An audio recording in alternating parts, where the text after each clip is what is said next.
Good evening. Germany, Spain, France and Russia. Indian Prime Minister Narendra Modi will travel to 4 countries in 6 days. In focus are trade and strategic ties. Today he is attending a private dinner where he'll meet German Chancellor Angela Merkel among others. Germany, remember, is India's biggest trading partner in Europe. The free trade agreement will be on the agenda. What's also important to note is that all these countries on his itinerary are NSG members, and the Prime Minister of India will expectedly push the country's case and then sit down with Vladimir Putin to work on India's drifting partnership with Russia. On Gravitas tonight, we look ahead to what's lined up and what's expected to come out of these meetings. I'm Palki Sharma Upadhyay, the top headlines this Monday.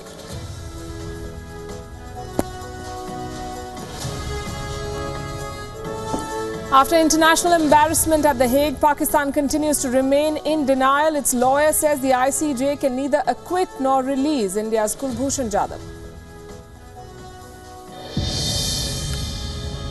Amid tensions over conflicts in Syria and Ukraine, and weeks after he accused Russia of launching cyber attacks against his party, French President Macron meets Vladimir Putin in Versailles.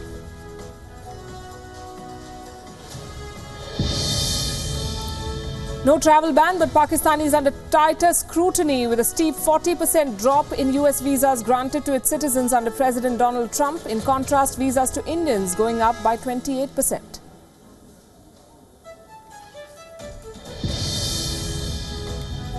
And tropical cyclone Mora advancing towards Bangladesh, likely to hit northern parts of the country before affecting northeast Indian states. Delhi offers assistance to Dhaka.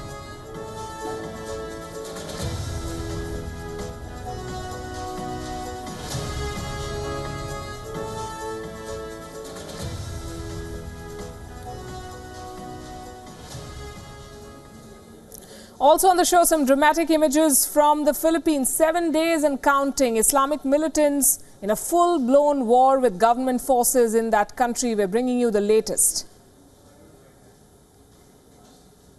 And after days of chaos and cancellations, British Airways blames India for the mess. We'll tell you why. But first, to the Prime Minister's trip to Europe, Narendra Modi will be meeting with a clutch of European leaders, including one superpower, Russia, this week. It's an opportunity to understand the political shifts in Europe, what they mean and how India could benefit. Narendra Modi has begun a week-long swing through Europe, beginning with Germany, followed by Spain, Russia and France.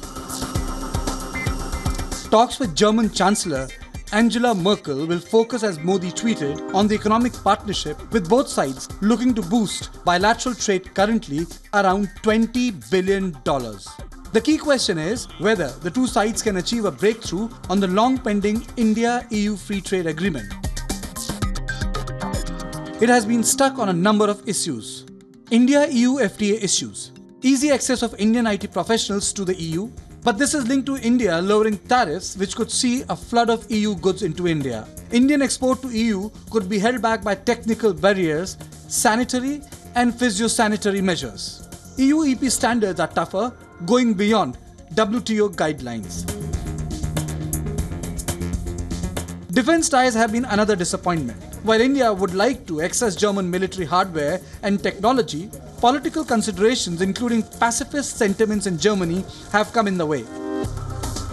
Modi's visit to Spain is the first by an Indian Prime Minister in 30 years. Speculation that Spanish train coach maker Talgo will get a foothold in the Indian railways. Modi's next step, St. Petersburg, could see the finalization of the 5th and 6th reactors at Kudankulam and talks on boosting low levels of bilateral trade.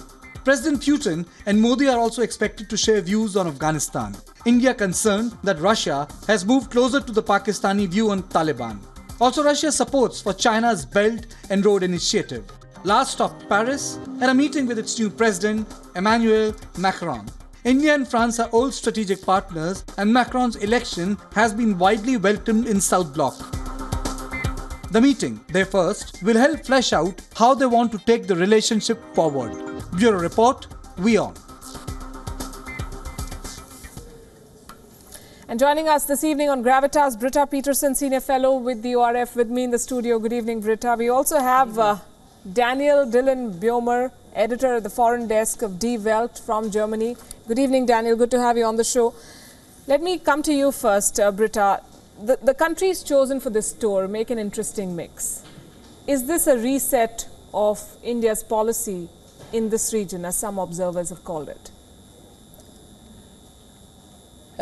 Well, obviously, the Prime Minister has chosen important countries. Germany, who is deemed by many as the leader of Europe at the moment.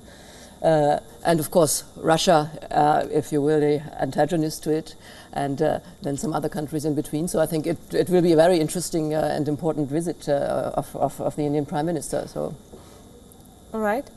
Daniel, what can one really expected from the Prime Minister's visit in Germany, given that the Chancellor faces elections in a few months from now?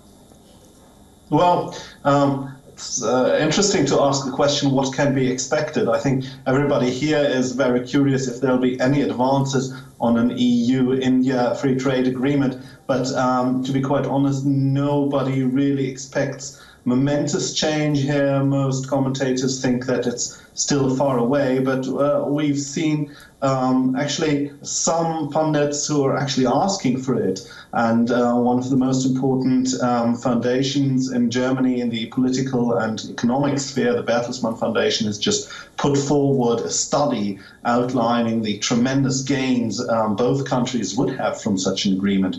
What you can say in any case is that the timing of this trip, even though it might have been a coincidence, is perfect, because Angela Merkel, the Chancellor, has just spelled out that the distance between Germany and the United States, Europe and the United States, seems to be growing under Donald Trump, and that there needs to be some foreign policy that takes account of that development. So people here right at the moment are asking what other friends, what other partners could Germany have in the world, and India is mentioned among them.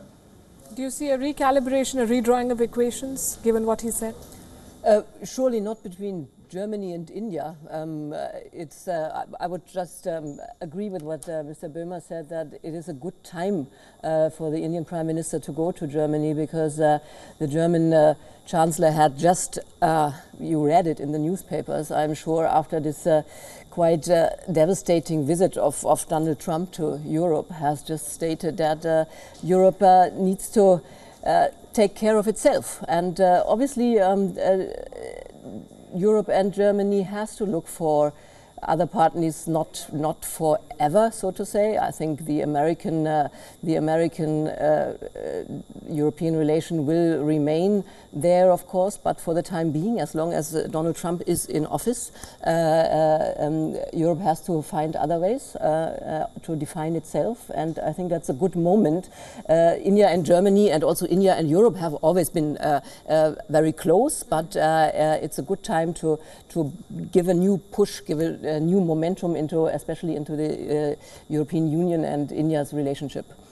And he's going to be in office well, there's a lot of talk of impeachment, but if nothing happens, Donald Trump is here to stay for another 3.5 years. Given that, Daniel, and if Angela Merkel returns to power in September after the election, how do you see relations with India change? Well, I think it's more certain that Angela Merkel will empower than the future of Germany in your relations. Having said that, I think there are a number of points where Germany and India are closer to each other than, for example, Germany and the Germany of Angela Merkel and the America of Donald Trump. Take, for example, climate change. There, India is mentioned here as one of the countries who has made huge steps forward, and Germany takes account of that. And I think if we are now talking of a revitalization of the climate change, of the processes to tackle climate change at the G20 summit in Germany this summer, where India will take part. People here are talking on how can you save the climate even despite American obstruction of that process. And here India is one of the partners. I'm also certain that Germany would like to extend trade with India. This could help. And you've just hinted in your trailer to the nuclear suppliers group, Germany is one of the countries that is in favor of India joining the nuclear suppliers group. And one thing that is always held in favor of India and Germany is that among those countries that used to be called developing countries in the past and who have made such tremendous economic gains, India stands out as being a democracy and not wavering on the path of democracy. And in the conflict that is getting sharper in Germany and in Europe between more authoritarian strands of politics in all across Europe, and in the conflict between the EU and Russia, this point of democracy is taken more and more seriously here as being less a question of aesthetics, but really of hard politics. We are coming to cherish democracy here more and more as a factor of hard politics and of geopolitics, and there India has tremendous sympathies in Germany. Given all of that, and the fact that this is a largely mutually beneficial relationship, why is Germany not willing to embrace defense cooperation with India? Well, I mean, I wouldn't say that that there is no defense cooperation between Germany and India, but you know that Germany has always been a country, and that is a result of the German history, that has been a bit more cautious with promoting defense. There's also the German Parliament, who is having a close watch on what is happening on the export in that field. But nonetheless, Germany is one of the large exporters of defense equipment. So I think these things are happening, but Germany prefers to not be too loud about these things. Daniel, do you want to weigh in on this? Well, I think all of what Britta Petersen said is correct, like most of the things she says. I think one point that could be added to that is that in Germany there is some cautiousness for the region against around India. We're seeing from Berlin the region between India, the Himalayas, and the Hindu Kush as a region where the potential for tension is actually rising. Germany is involved in that area with the second largest contingent in Afghanistan, and with a sort of a second American surge there, we're sure to have more conflict in the region. And to be quite honest, I think that German diplomacy is kind of weary to step into that field of conflict. In the last years, we have seen an attempt by German foreign policy to revitalize German-Pakistani relations in an attempt to somehow resolve the situation in Afghanistan. And German diplomats are very aware of the tensions that lie in this region. And I think the recent experience with the tensions rising around Kashmir haven't done much to soothe those fears about the region. So apart from the fundamental inhibitions that Germany has with exporting arms that Britta Petersen has outlined very correctly, I think that might play another role there. You know what I find very interesting is the word that you use, wary. Germany is wary. Someone else wrote earlier today that Germany is a reluctant leader even in Europe. There is a perception. Is it true? Well, obviously it is true, and that again has to do with the German history. You know that Germany, after the Second World War, was an only semi-independent country for a very long time, and we have been dealing for decades with this setup, where we also were very comfortable in a sense to do what we call the checkbook diplomacy. So basically we wouldn't get forward, but we would, you know, pay whatever effort has been made by others. That is not the case anymore. It has changed after the German unification, and I think German foreign policy, German political parties have been having over the last 20 years actually quite some intensive discussions about what the new role of Germany should be. But what we've been seeing in the last few years actually with Brexit, with the different crises that the European Union has been facing, and now with the ascent of Donald Trump, is that the German Chancellor finds herself in a role where she probably would not have ever imagined herself to be in, as a leader, as you know. I mean, Germany is the strongest economy in Europe, and people are expecting that kind of leadership. So the reluctance comes from that past, but I think Germany is gradually and faster, I would say. Also, if I look at the German Chancellor, how she has been managing in the last few years the situations, I think Germany is learning very fast to grow into that role. Right. Daniel, the Prime Minister's visit, his itinerary, the visit to Germany and Russia, is being seen as an attempt to balance China's aggressive rise and Donald Trump's uncertainty. But is India being too hopeful, given the fact that Germany tends to ignore what's happening with China, keeping in view its commercial interests?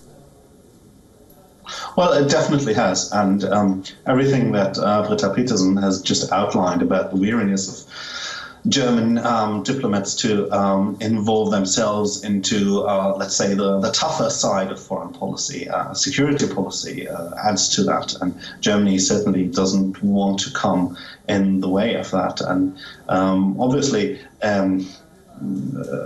Germany is at the moment, if you're looking for a good channel to Russia, that's Germany is not a good gateway, because Germany and Russia are at odds in many fields at the moment. So I think these would definitely be two different angles for Narendra Modi to take. Germany is for trade, and Germany is definitely also interested in what India, if we talk about security policy, what India can contribute to the situation in Afghanistan, where despite everything that I said about German-Pakistani relations, Germans are very, very appreciative of India's economic contribution in Afghanistan.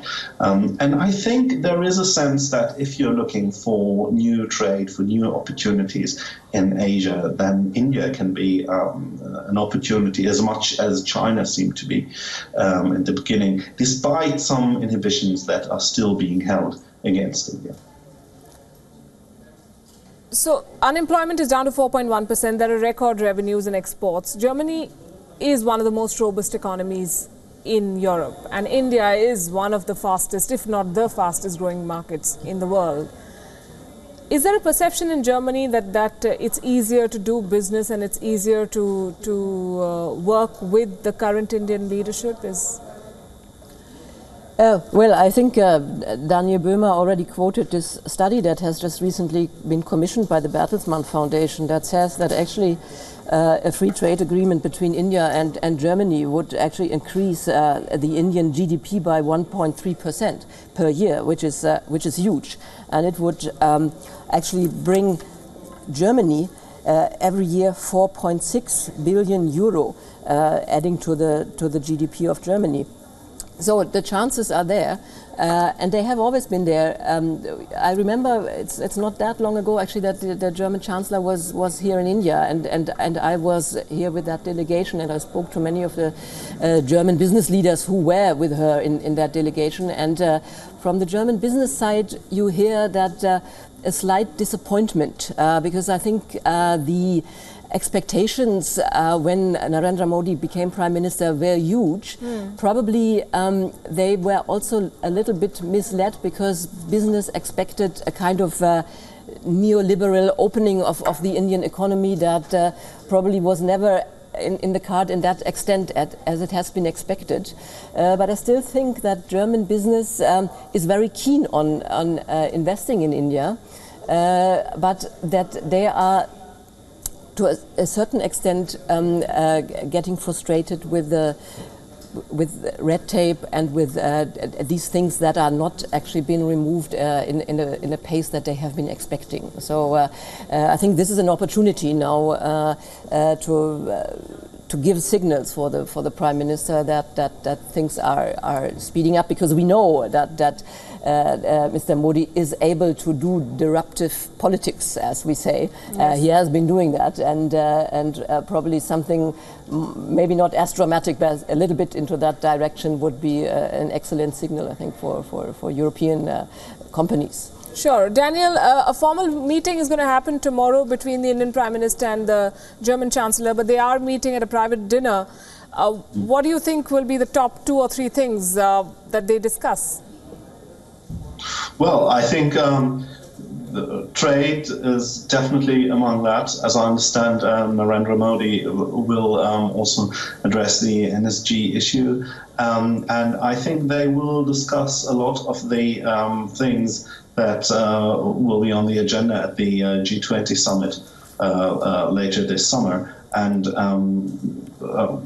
observers here have found it particularly interesting that Modi is coming here ahead of that summit, because it would have been easier for the Chancellery and German diplomacy to just wrap it up in a package of his attendance at the G20 summit here in Germany. But no, they're not doing that. They want to talk with, the Chancellor wants to talk with Narendra Modi individually. And I think that's an important sign. And maybe she's trying to win him as a partner for things to be discussed there.